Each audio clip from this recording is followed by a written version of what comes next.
बिहार के उप मुख्यमंत्री तेजस्वी प्रसाद यादव ने हरियाणा के पूर्व राज्यपाल स्वधनिक लाल मंडल की प्रतिमा का अनावरण किया। प्रतिमा अनावरण के मौके पर समर्थकों और पार्टी कार्यकर्ताओं की भारी भीड़ उमड़ पड़ी। प्रतिमा अनावरण के पलों को हर कोई अपने कैमरे में कैद करना चाहते थे। प्रतिमा अनावरण के बाद तेजस्वी यादव सभा स्थल पहुंचे, जहां उन्हें मिथिला परिधान के पाग दुपट्टा और मिथिला पेंटिंग से सम्मानित किया गया। सभा को संबोधित करते हुए तेजस्वी प्रसाद यादव ने सबसे पहले पूर्व केंद्रीय मंत्री, हरियाणा के राज्यपाल, समाजवादी विचारधारा के कद्दावर नेता धनिक लाल मंडल को नमन किया। उन्होंने कहा कि सामाजिक न्याय के पुरोधा से हमें शक्ति मिलती है। उनके विचारों पर चलकर ही सामाजिक समरसता कायम रखा जा सकता है। उन्होंने कहा कि बिहार सरकार ने जाति आधारित गणना कराकर देश को नई दिशा दिखाने का काम किया है। आज़ादी के बाद पहली बार अगर किसी सरकार ने यह काम किया है तो वह बिहार सरकार ने किया है और महागठबंधन की सरकार ने किया है।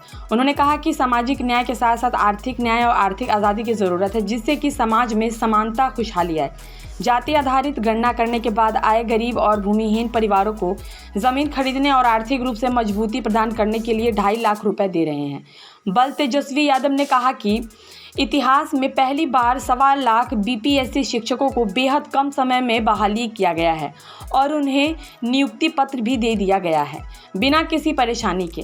भाजपा पर निशाना साधते हुए कहा कि कुछ लोग हाथ में तलवार थमाकर बिहार और देश में दंगा फसाद कराने में लगे हुए हैं, हिंदू मुसलमानों को बांटने में लगे हैं, जो अब नहीं चल सकता है।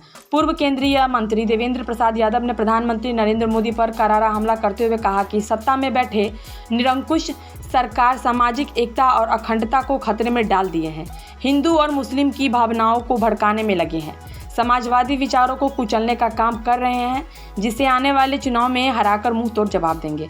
कार्यक्रम में पूर्व केंद्रीय मंत्री देवेंद्र प्रसाद यादव, पूर्व सांसद मंगनी लाल मंडल, सांसद फयाज अहमद, मंत्री ललित यादव सहित हजारों कार्यकर्ता मौजूद थे। आप सब लोग जानते हैं, महागठबंधन की सरकार ने जो ऐतिहासिक निर्णय और जो ऐतिहासिक काम जो हम लोगों ने किए हैं 1 साल के भीतर, शायद देश में पहले कभी नहीं हुआ। चाहे हम लोगों ने जातीय गणना तो नहीं करा सकते थे, लेकिन जातीय आधारित गणना हम लोगों ने कराने का काम किया। आप समझिए कि देश में आजाद भारत में किसी भी राज्य के पास खुद के आबादी का जानकारी किसी के पास नहीं है, किसी राज्य को, लेकिन आज बिहार के सरकार के पास अपने आबादी के लोगों का साइंटिफिक डेटा है, आंकड़ों से पता चला है कौन जाकर लोगों को गरीब है, कौन दिहाड़ी मजदूर है, कौन लोग जो है ठेला चलाने वाले लोग हैं, कौन लोग भूमिहीन है, कौन लोग भीख मांगने का काम करते हैं, कौन जात के लोगों के पास कितना सरकारी नौकरी है, क्या काम कर रहा है, कितना उसको आय होता है महीना में, ये पूरा जानकारी हम लोगों को उपलब्ध हो चुका है। और माननीय मुख्यमंत्री जी ने घोषणा किया, जो लोग गरीब है, जिस पूरे परिवार में जिसके पास कोई काम नहीं है, उसको 2 लाख रुपए का मदद हम करने जा रहे हैं।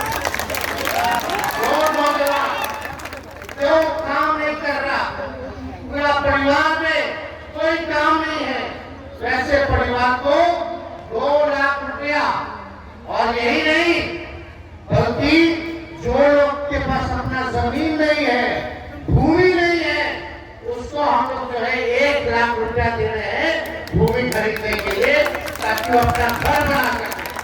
और जब भूमि खरीदेगा तो घर बनाने के लिए भी 1,20,000 रुपया उस गरीब को जो है मिलने का काम होगा। तो लगभग 2.5 लाख के आसपास जो है हम लोग उन भूमिहीन को मदद करने जा रहे हैं, जिसके पास अपना घर नहीं है, जो जमीन नहीं है। तो ये काम जो है ऐतिहासिक काम हम लोग करने का काम कर रहे हैं। और भी अलग अलग योजना हम लोग बनाने का काम करेंगे, जिससे सहूलियत होगी, जिससे हम लोगों को पता है कि कौन परिवार कितना गरीब है या कौन सी मुसीबत को झेल रहा है, उसको उसी हिसाब से उनके लिए योजना हम लोग बना करके काम करेंगे। तो सबसे बड़ी बात यह है कि जो लड़ाई आप लोगों के समाजवादी नेता, बड़े से बड़े नेता देश में हैं, जिनको आज हम नमन करते हैं, जो हम लोगों के प्रेरणा है, जिनके हमको विचारों से शक्ति मिलती है, चाहे लोहिया जी हो, कर्पूरी ठाकुर जी हो, चाहे जेपी जी हो, चाहे आप देखिएगा शरद यादव जी हो, सभी लोग बीपी मंडल हो, सभी लोगों को बाबा अम्बेडकर हो, सभी लोगों को याद रखते हैं। उनके विचार से शक्ति मिलती है और इसीलिए हम लोग जो है काम कर रहे हैं। हमने बोला था सामाजिक न्याय के साथ साथ आज जरूरत है आर्थिक न्याय लोगों को मिले, उस दिशा में हम लोगों का सरकार का काम है। हम लोग चुनाव में बोले तो 10 लाख नौकरी, आप देख लीजिए 1 साल के भीतर लगभग 4 लाख से भी ऊपर का बहाली जो है निकाल दिया गया सरकारी नौकरी का। और एक दिन में देश में कभी नहीं हुआ, 1 साल 1.25 लाख लोगों को नियुक्ति पत्र अगर बांटा गया एक विभाग द्वारा। अभी तो भर्ती अब चालू हो गया, फॉर्म भर रहा, अब सेकेंड फेज का भी जो है वो चालू कर दिया गया। तो आप लोग सब लोग देख रहे हैं कि हर एक दिशा में हम लोग जो है काम कर रहे हैं। जो कमिटमेंट हम लोगों ने किया था उसको हम लोग पूरा करने का काम करेंगे। लेकिन बस एक चीज हम बोलेंगे, लोग दंगाई पार्टियों से बच के रहिएगा। हिंदू मुसलमान कराने वाले ये लोग नफरत फैलाने का काम करते हैं। ये लोग संविधान को नहीं मानते, लोकतंत्र को नहीं मानते। आप बताइए, ये आपको तय करना है कि आप कलम बांटने वाले का साथ दीजिएगा कि तलवार बांटने वाले का साथ दीजिएगा। हम लोग कलम बांटने का काम कर रहे हैं, नौकरियां दे रहे हैं, आर्थिक मदद कर रहे हैं। उधर दूसरी तरफ क्या होगा, बोले आ जाओ तलवार को दंगा फसाद करो, और वो नौजवान सबसे ज्यादा नुकसान नौजवान को होता है। जो लोग दंगा करते हैं उनके केस मुकदमा होता है, जेल होता है, पूरा परिवार परेशान रहता है। अब जिसके घर में नौकरी मिलता है, आप जान रहे खुशियां ही खुशियां आती है, सही मायने में दिवाली होता है। तो हम आप लोग के परिवार को खुशियों में बदलना चाहते हैं और दूसरी तरफ जो है आप लोगों को जो है जेल भेज करके दुख में बदलना चाहते हैं। उससे आप सब लोग एकजुट रह करके, एक साथ रह करके आप जो है देश के संविधान को बचाने का काम कीजिए, देश के लोकतंत्र को बचाने का काम कीजिए, देश में जो गंगा जमुनी तहजीब है, जो भाईचारा है, उसको बचाने का काम कीजिए। यही हमारे देश की खूबसूरती है। अलग अलग प्रांत है, अलग अलग भाषा, पहनावा, खान-पान सब अलग है, दिखने में अलग है, लेकिन हम लोग एक है, यही हिंदुस्तानी है, यही हमारे देश की पहचान है। लेकिन बस एक चीज हम बोलेंगे, कि लोग दंगाई पार्टियों से बच के रहिएगा।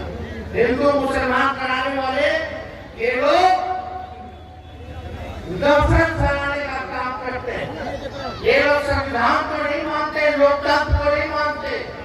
आप बताइए, ये आपको तय करना है कि आप कलम बांटने वाले का साथ दीजिएगा कि तलवार बांटने वाले का साथ दीजिएगा। हम लोग कलम बांटने का काम कर रहे हैं, नौकरियां दे रहे हैं, आर्थिक मदद कर रहे हैं। उधर दूसरी तरफ क्या होगा, बोले आ जाओ तलवार को दंगा फसाद करो, और वो नौजवान सबसे ज्यादा नुकसान नौजवान को होता है। जो लोग दंगा करते हैं उनके केस मुकदमा होता है, जेल होता है, पूरा परिवार परेशान रहता है। अब जिसके घर में नौकरी मिलता है, आप जान रहे खुशियां ही खुशियां आती है, सही मायने में दिवाली होता है। तो हम आप लोग के परिवार को खुशियों में बदलना चाहते हैं और दूसरी तरफ जो है आप लोगों को जो है जेल भेज करके दुख में बदलना चाहते हैं।